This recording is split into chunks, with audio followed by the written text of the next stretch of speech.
Prezados colegas, senhores advogados, senhoras advogadas, hoje estamos recebendo aqui no Shigemori Cursos Jurídicos a ilustre presença do nosso colega advogado, Dr. Sérgio Peroni. Dr. Sérgio Peroni é advogado trabalhista, atua aqui em São Paulo, com escritório próprio, é também especialista em processo civil, tendo concluído seus estudos na Faculdade da Madre de Jesus, e também é especialista em direito bancário. E hoje o Dr. Peroni está aqui conosco para abordar aí o tema da gratuidade de justiça no processo de trabalho. É isso, doutor? É isso. E após a apresentação dele, nós voltamos aqui para mais informações. Doutor Sérgio, seja bem-vindo. Muito obrigado pela sua presença. Uma grande honra recebê-lo aqui. É realmente uma alegria muito grande receber os colegas aqui da nossa humilde casa para tratar de um assunto tão atual, tão importante, que é a gratuidade, que está trazendo aí muita preocupação aos colegas advogados, porque pela Lei 13.467, de 2017, o reclamante, né, teve aí alterações nos seus direitos trabalhistas, e mesmo com gratuidade, a previsão é de que o reclamante poderá eventualmente pagar custas processuais, pagar honorário de perito, e também a verba de sucumbência para a reclamada, caso não venha a ter sucesso na sua demanda. Então, isso preocupa muito, porque o reclamante geralmente é a pessoa humilde, pobre, né, doutor?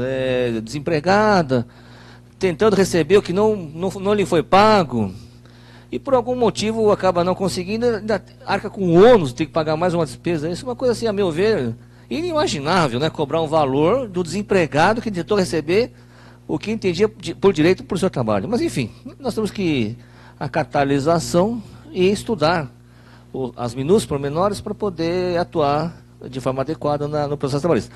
Doutor Sérgio Peroni, eu vou lhe passar a palavra. O senhor fica à vontade para fazer suas considerações. Obrigado. Primeiramente, queria agradecer aqui o Dr. Gerson Shigemori, né? Há muito pouco tempo atrás eu estava sentado ali daquele lado, aprendendo e compartilhando aqui todo o conhecimento, né, do Dr. Gerson, e hoje estou aproveitando essa oportunidade aqui para comentar um pouquinho sobre a gratuidade da justiça. Bom, como nós sabemos, uma alteração na legislação que passou a vigorar a partir do dia 11 de novembro de 2017, trouxe algumas alterações nessa questão da gratuidade da justiça. Então, nós vamos começar falando, para situar, né, o nosso estudo, vamos começar falando como era. Então, até o dia 10 de novembro de 2017, o artigo 790, parágrafo 3º, ele tinha uma previsão em relação à gratuidade da justiça que foi alterada. Então, até o dia 10, basicamente o que era necessário era que o reclamante fizesse uma declaração de hipossuficiência, e isso era praticamente o requisito obrigatório para se obter a gratuidade da justiça. Acontece que o parágrafo 3º do artigo 790 sofreu essa alteração, e veio um limite objetivo nessa questão. Foi estipulado pelo legislador que, para a pessoa alcançar a gratuidade da justiça, ela não pode ter rendimentos superiores a 40% do teto da Previdência. O teto da Previdência em torno de R$ 5.500, 40% em torno de R$ 2.200. Então, num primeiro momento, numa leitura mais rasa, nós entendemos que aquele que ganha acima de R$ 2.200, aproximadamente, perdeu a gratuidade da justiça. Mas não é bem assim. No próprio parágrafo 4º desse mesmo artigo, abre a possibilidade do juiz estar avaliando a hipossuficiência. Então, temos aí já um entendimento um pouquinho diferente do que está no terceiro. Eu vou ler só para poder entrar no detalhe. O benefício da justiça gratuita será concedido à parte que comprovar insuficiência de recursos para o pagamento das custas do processo. Vejamos que essa previsão, ela está dentro dos 40%, está fora dos 40%, nenhuma das anteriores. Então é uma questão que nós precisamos avaliar. Meu entendimento é de que, se a pessoa tem a renda até os 40%, o juiz pode nomear, pode designar a justiça gratuita mesmo de ofício. Nos casos onde a pessoa tem uma renda superior a esse valor, o juiz pode avaliar a questão se a pessoa tem ou não condições. E aí cabe a nós fundamentar esse pedido, né, para que o juiz tenha como avaliar. A outra questão que está bastante polêmica é a questão dos honorários de periciais, no caso de perder, né? A parte que perde, ela é condenada ao pagamento dos honorários periciais e a verba de sucumbência. Nós vamos entrar agora no detalhe de cada uma das duas. Honorários periciais. Era previsto no artigo 790-B a seguinte redação: a responsabilidade pelo pagamento dos honorários periciais é da parte sucumbente, na pretensão do objeto da perícia, salvo se beneficiar da justiça gratuita. O que alterou? Onde está escrito salvo se beneficiar da justiça gratuita, passou a ter o seguinte texto: ainda que beneficiário da justiça gratuita. Então, essa mudança, ela traz um impacto muito, no meu entender, muito austero em relação ao reclamante. Porque se o reclamante perde na perícia, ele, pela previsão, mesmo sendo beneficiário da justiça gratuita, ele poderia ser condenado ao pagamento dessas verbas referentes aos custos dos honorários do perito. Esse artigo, no meu entender, e de muitos colegas, ele fere o artigo 5º da Constituição, nos incisos 35 e no inciso 74. Esses incisos, eles são referentes à questão do Estado fornecer a justiça gratuita a quem precisa e ao acesso à justiça.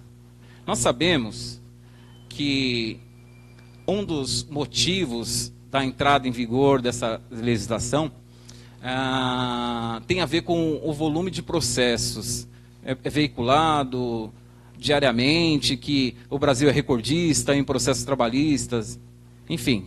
E, num primeiro momento, dá a impressão de que essa legislação, essa mudança toda, visou diminuir o número de ações trabalhistas.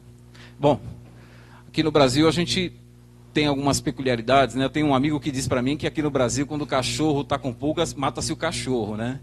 Na verdade, a gente percebe que os fins, os objetivos da reforma, eles parecem assim um pouco complicados, porque a reforma trabalhista, no nosso entender, deveria ser no intuito de melhorar a legislação, atualizar, né? Mas, enfim, o que está por trás me parece que é realmente isso, causar uma barreira indireta, né? Uma barreira indireta de acesso à justiça. Bom, junto com essa questão dos honorários periciais, nós vamos tocar na alteração do artigo 791-A, que fala da condenação em verbas de sucumbência.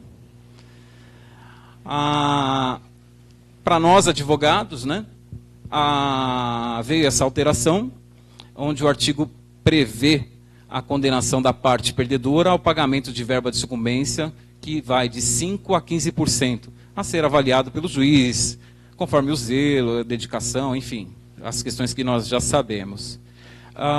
Mas, e isso é constitucional? Não é constitucional? Vai acontecer mesmo na prática? Não vai? São dúvidas que os reclamantes vêm perguntar para a gente, né? No atendimento agora, eles se deparam com essas notícias, né? E eles vêm perguntar para a gente.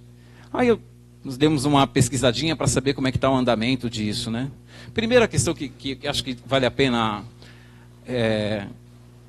tocar é que todas essas alterações, elas falam que o juiz poderá, mas não está dizendo assim que o juiz terá de fazer. Então, assim, esse é um primeiro ponto que a gente precisa esclarecer bem. A segunda questão é que isso está sendo discutido também. Todos esses artigos que nós mencionamos aqui, eles estão fazendo parte de uma ação direta de inconstitucionalidade. É a DIN, acho que é 5766 o número dela. São abordados esses artigos justamente com o fundamento de que isso está dificultando o acesso à justiça e que ele está ferindo a previsão constitucional. Um outro ponto que eu acho relevante de falar é que mesmo que o cliente reclamante, se ele for condenado ao pagamento dessas verbas, nós podemos recorrer, e um fundamento que é importantíssimo, que eu acredito que seja bastante relevante para ser utilizado, é a previsão contida no artigo 100, parágrafo 1º da Constituição Federal, que reconhece a natureza alimentar do salário. Então, esse artigo ele dá bastante respaldo para a gente, um fundamento bastante forte, junto com os outros da Constituição que nós já comentamos aqui, e tudo isso serve para reforçar o nosso esforço de fazer uma peça bem feita, com bons fundamentos, para poder defender o nosso cliente em relação a essas questões alteradas aí sobre a gratuidade da justiça. Muito obrigado, e Dr. Gerson vai dar uma palavrinha com vocês. Muito obrigado, doutor Sérgio Perrone.